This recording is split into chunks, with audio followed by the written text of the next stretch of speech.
When I look at this photo of the Sturges House, there's a real 3D element to the image. It's almost as though the house is leaping off of the page. It also looks a bit like Star Wars, if I was going to think of it in sort of a very contemporary, modern way. So this image, there's something really lovely about it as it is sort of up on a hill and this foliage that you don't quite see. It really reminds me of something like of a drive-in, a drive-up sort of fast food restaurant.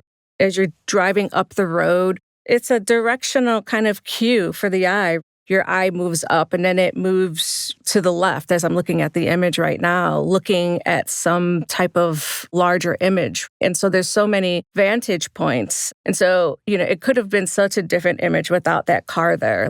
When you have a person or families or cars in the image, there's a relatability to it. And you're able to think of yourself in that image. Like people actually live there. People are experiencing this environment. From my research, Frank Lloyd Wright, he also gave Pedro some latitude and freedom to experience the architecture in situ, to experience the architecture in the landscape. And I know that Pedro oftentimes reflected on the architecture in his imagery as sculpture, these sort of sculptural monuments, these art objects. When I'm thinking about Pedro's images, I'm thinking of the photographer controlling or commanding the environment. And the landscape and the sky and the architecture are simply players in his plan, in his play, in his imagery.